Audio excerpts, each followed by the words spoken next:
UPSC prelims 2025 की तैयारी कर रहे हो तो ये वीडियो आपके लिए गोल्ड है। पेपर 1 में जनरल स्टडीज के 200 अंकों में से अकेले हिस्ट्री से आते हैं 15 से 20 सवाल यानी 30 से 40 मार्क्स। और हम जानते हैं हिस्ट्री को 3 भागों में बांटा जाता है, ancient history of India, medieval history of India और मॉडर्न हिस्ट्री ऑफ इंडिया। लेकिन आज हम करने वाले हैं रिवीजन मॉडर्न इंडियन हिस्ट्री के 20 मोस्ट एक्सपेक्टेड क्वेश्चंस। 1857 की क्रांति से लेकर 1947 की आजादी तक वो हर सवाल जो पूछा जा सकता है इस वीडियो में कवर होगा। तो ध्यान से देखिए, जवाब सोचिए और अंत तक पता चल जाएगा क्या आप सही ट्रैक पर हैं या नहीं। चलो शुरू करते हैं। पहला प्रश्न, 1857 के विद्रोह का कारण क्या था? विकल्प हैं A British policies, B new land reforms, C Enfield rifle का कार्ट्रिज इशू या डी डॉक्ट्रिन ऑफ लैप्स। उत्तर सी एनफील्ड राइफल का कार्ट्रिज इशू। अगर मेडिवल हिस्ट्री ऑफ इंडिया के मोस्ट एक्सपेक्टेड क्वेश्चंस मिस नहीं करना चाहते तो अभी चैनल को सब्सक्राइब करें और बेल आइकन जरूर दबाएं क्योंकि अगली वीडियो उसी पर है।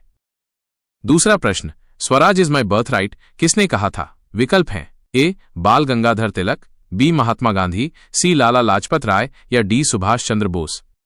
उत्तर ए बाल गंगाधर तिलक। 1906 में तिलक ने इस नारे का प्रचार किया था। तीसरा प्रश्न, गांधी जी ने किस आंदोलन के दौरान दांडी मार्च किया था? विकल्प हैं A non cooperation movement, B quit India movement, C civil disobedience movement या डी स्वदेशी आंदोलन। उत्तर सी सिविल डिसोबीडियंस मूवमेंट।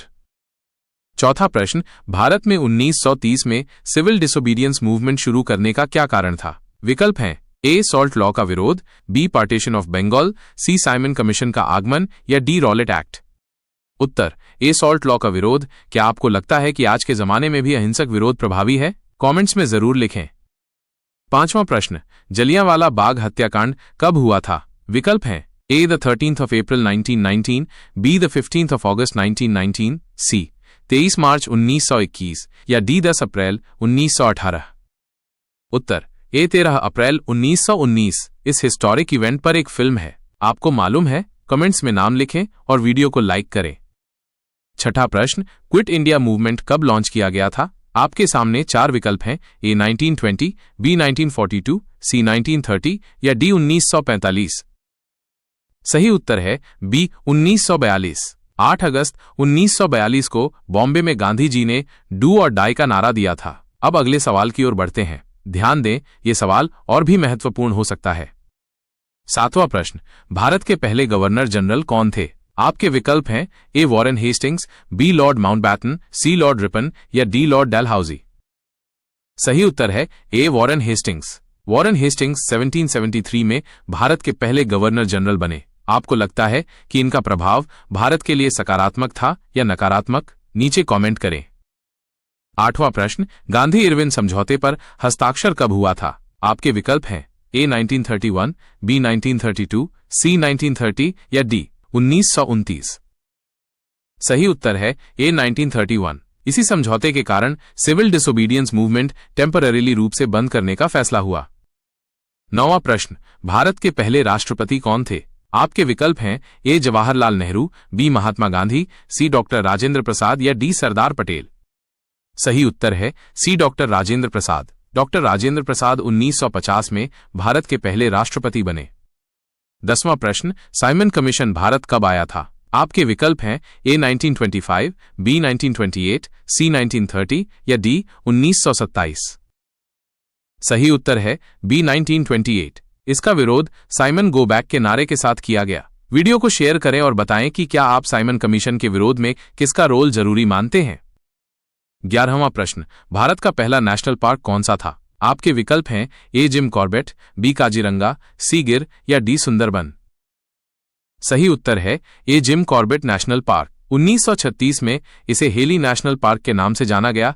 यही था भारत का पहला नेशनल पार्क। आपने कभी जिम कॉर्बेट नेशनल पार्क का दौरा किया है? अगर हां तो कमेंट में अपना एडवेंचर जरूर शेयर करें। 12वां प्रश्न, पूर्ण स्वराज का प्रस्ताव किस कांग्रेस सेशन में पास हुआ? आपके विकल्प हैं ए लाहौर, बी बॉम्बे, सी कलकत्ता या डी लखनऊ। सही उत्तर है ए लाहौर सेशन 1929। इसी सेशन में 26 जनवरी को पूर्ण स्वराज दिवस के रूप में मनाने का निर्णय हुआ था। 13वां प्रश्न, भारत का पहला वायसराय कौन था? आपके विकल्प हैं A Lord Mountbatten, B Lord Ripon, C Lord Canning या डी लॉर्ड कर्जन। सही उत्तर है सी लॉर्ड कैनिंग। 1858 में भारत का पहला वायसराय बने जब ईस्ट इंडिया कंपनी का शासन खत्म हो गया और भारत सीधे ब्रिटिश क्राउन के अधीन आ गया। 14वां प्रश्न, 1905 का बंगाल विभाजन किस गवर्नर जनरल के अंडर हुआ था? आपके विकल्प हैं A Lord Curzon, B Lord Ripon, C Lord Dufferin या डी लॉर्ड डलहौजी। सही उत्तर है ए लॉर्ड कर्जन। बंगाल का विभाजन कम्युनल लाइंस पर हुआ था जिसका विरोध स्वदेशी मूवमेंट के रूप में हुआ। 15वां प्रश्न, प्रथम स्वतंत्रता संग्राम 1857 के दौर में दिल्ली का कमांडर कौन था? आपके विकल्प हैं ए बहादुर शाह जफर, बी नाना साहब, सी बख्त खान या डी तांतिया टोपे। सही उत्तर है सी बख्त खान। आपके हिसाब से 1857 का विद्रोह सफल क्यों नहीं हुआ? अपनी राय दें कमेंट में।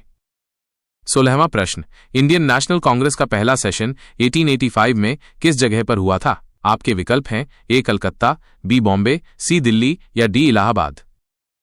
सही उत्तर है बी बॉम्बे। कांग्रेस का पहला सेशन 1885 में WC बनर्जी की अध्यक्षता में हुआ था। अगर आप 1885 के सेशन का हिस्सा होते तो आप क्या सवाल उठाते? कमेंट में लिखें। 17वां प्रश्न, पूना पैक्ट 1932 किस इशू पर हस्ताक्षर किया गया था? आपके विकल्प हैं ए कम्युनल रिप्रेजेंटेशन, बी दलितों के लिए अलग निर्वाचन क्षेत्र, सी वुमेन्स राइट्स या डी पार्टीशन ऑफ इंडिया। सही उत्तर है बी दलितों के लिए अलग निर्वाचन क्षेत्र। गांधी जी और डॉक्टर BR अम्बेडकर के बीच ये पैक्ट साइन हुआ था जो दलित रिप्रेजेंटेशन से जुड़ा था। कमेंट में बताइए आप पूना पैक्ट के बारे में और क्या जानते हैं। 18वां प्रश्न, भारत में परमानेंट सेटलमेंट सिस्टम का परिचय किसने दिया था? आपके विकल्प हैं A Lord Cornwallis, B Lord Wellesley, C Lord Ripon या डी वॉरेन हेस्टिंग्स।